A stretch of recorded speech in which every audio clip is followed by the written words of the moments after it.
Assalamualaikum, sampurasun, wilujeng tepang deui sareng Ibu dina pangajaran basa Sunda. Tah ayeuna Ibu bade ngalajengkeun padaran aksara Sunda anu kamari, anu dina bagian 2 nya video aksara Sunda bagian 2. Tah kamari tos dibahas atanapi tos dipedar ngeunaan rarangken aksara Sunda. Ayeuna urang ngalajengkeun ya, karena komponen aksara Sunda nyaeta rarangken atau pananda sora kamari karek 2 rarangken anu dibahas nyaeta anu disimpen di luhureun jeung nu dihandapkeun aksara Sunda ngalageuna nya si rarangkenna. Tah ayeuna nu katilu bade dibahas rarangken anu nu disimpenna atau anu ditulisna sajajar jeung aksara ngalageuna. Ya, tah sajajarna bisa samemeh aksara ngalageuna atanapi bisa saenggeus aksara ngalageuna. Maksudna kumaha? Jadi bisa dihareupeun aksara konsonan atawa ditukangan aksara konsonan teu gumantung rarangkenna. Nu kahiji aya paneleng ya. Jadi paneleng salah sahiji anu disimpen di sajajar nya, sajajar yang aksara konsonan. Fungsina ngarubah suara vokal A jadi E. Tah lambangna siga jet leutik. Kumaha cenah contona? Misalnya konsonan K upama ditambahan rarangken paneleng tina K jadi ke. Kitu nya. Tah kade perhatikeun si paneleng mah disimpen di hareupeun konsonan ya, si lambangna ngarubah suara A jadi E fungsi paneleng teh. Salajengna aya rarangken nu disimpen sajajar jeung konsonan teh nyaeta aya panolong. Panolong fungsina ngarubah suara vokal A jadi O. Nya upama tadi paneleng mah ngarubah suara A jadi E, upami panolong mah ngarubah suara vokal A jadi O. Tah kudu diperhatikeun ku hideuk lambang panolong jeung paneleng bentukna atau wangunna hampir sarua. Wangunna atau bentukna nu siga Z leutik ya, aya garis tengahan. Nu ngabedakeunana ari panolong mah garis tengahna aya di hareup, ari paneleng mah garis tengahna aya di sisi jeung letakna oge ari panolong mah aya penulisanana nya, letak penulisanana ari lambang panolong mah di tukang, ari lambang paneleng mah di hareup. Tergantung atawa gumantung kana konsonan anu rek dirubahna ya. Misalnya K ditambahan rarangken panolong jadi ko, berarti si lambang panolongna disimpen di tukangeun konsonan K. Kitu deui lamun paneleng nya, K jadi ke, berarti si lambang rarangken panelengna disimpen hareupeun K. Kitu nya. Tah salajengna nu katilu aya pamingkal. Fungsina nambahan suara vokal aksara A ditambahan ya.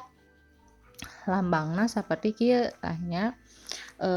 Pamingkal oge posisi nulisna aya di tukangan konsonan ya, tapi bentukna atau wangunna teu aya nu sarua. Jadi moal patuker gitu kan ya. Kumaha cenah fungsina teh? Misalna konsonan K ditambahan rarangken pamingkal jadi kya.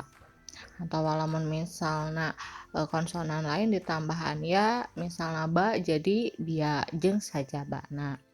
Tah kitunya barudak tadi aya paneleng, panolong, pamingkal ya, eta disimpen sajajareun konsonan aya nu dihareup jeung anu ditukang.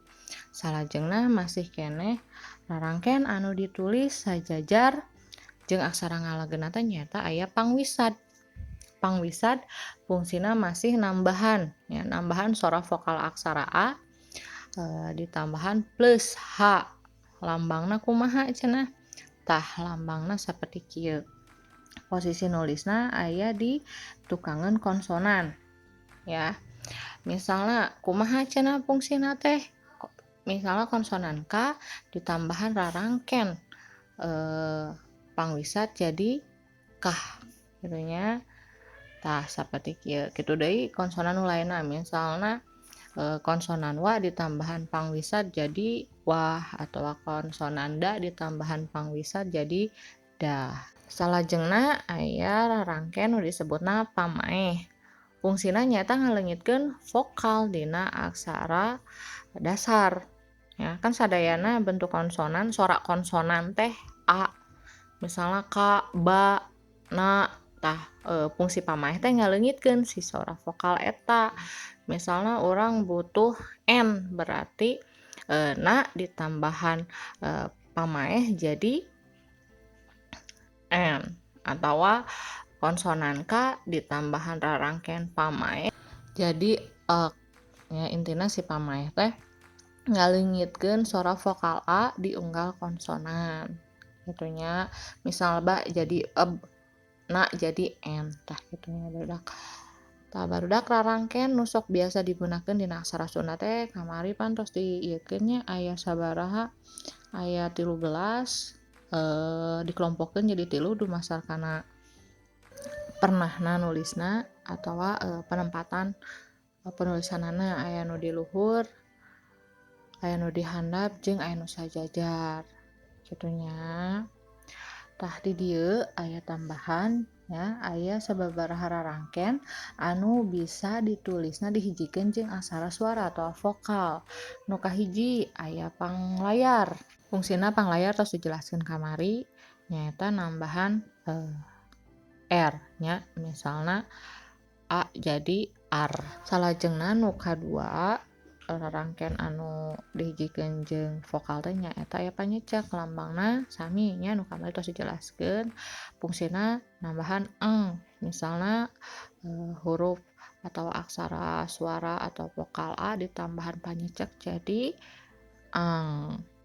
Tah salajengna aya nu katilu rarangken anu bisa dihijikeun jeung aksara suara teh nyaeta pangwisat. Lambangna kumaha cenah? Tah sami nya pangwisat anu disimpanna di tukangan konsonan kamari. Tah ayeuna upama jeung aksara vokal ditulisna di tukangan vokal oge. Fungsina nambahan h jadi ah gitunya. Tah di dieu upama urang berhubungan jeung tulis menulis nya pasti aya nu disebutna tanda baca. Tah kumaha cenah ieu tanda baca nu aya dina bahasa Sunda, anu tanda baca nu aya dina aksara Sunda punten barudaknya teu fokus. Tanda baca atau punktuasi anu dipake keur nulis aksara Sunda sarua siga dina aksara Laten. Fungsina bentukna saruanya titik, koma, panyeluk, tanda tanya jeung sajabana eta bentuk jeung fungsina sarua. Tah ayeuna sanggeus hidep mikawanoh aksara Sunda atawa saatos kalian tos kenalan jeung aksara Sunda, hayu urang latihan sakedik ngeunaan nulisan aksara Sunda. Ayeuna titenan cara nuliskeun ieu di handap. Tah aya konsonan ma, ba jeung la, terusan aya ba jeung ka. Upama tah can ngagunakeun rarangken dibacana mabala jeung baka. Tah upama ditambahan dina ma rarangken panolong ma jadi mo. Terusan dina ba rarangken panghulu ba jadi bi. Terusan la ditambahan pamaeh la jadi l. Dibaca mobil. Tah dina salajengna dina ba ditambahan paneleng jadi b. Terusan dina ka tambahan rarangken panolong jadi ko. Tah upama ditilik-tilik di dinya ku hidepnya ba jeung ka nu dibaca beko eta ngagunakeun panolong jeung paneleng. Tah perhatikeun perbedaanana nu ngabedakeun penulisan paneleng jeung panolong anu wangunna sarua kan nya si lambangna teh. Tapi perbedaanana lamun paneleng mah disimpen di hareupeun konsonan, lamun panolong mah disimpen tukangan konsonan. Tuluy perhatikeun garis tengah nu dina lambangna. Upami paneleng mah garis tengahna yang hareup ka tukang, upami panolong mah garis tengahna yang hareup ka hareup gitunya. Jadi nunjukkeun konsonan anu dituturkeunana. Terus contoh nu kadua di handap aya vokal a, konsonan ba, da, a, ka, ta, ka, ba, na, da. Eta mun dibaca sacan ditambahan rarangken. Tah lamun ditambahan rarangken dina Eee, abada, ba ditambahan pamaeh, terusan di nada ditambahan panghulu, dibaca jadi abdi. Salajengna aya dina vokal A ditambahan panyecek, tuluy ita ditambahan pamaeh jadi angkat.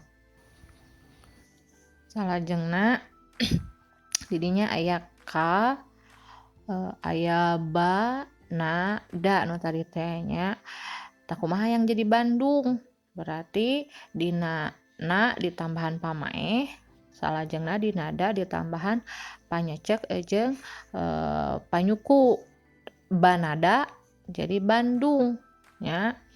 Tadina sakonsonan bisa ditambahan dua rarangken nu tadi dina konsonan da ditambahan panyuku jeung panyecek nu asal nada jadi dung. Abdi angkat ka Bandung.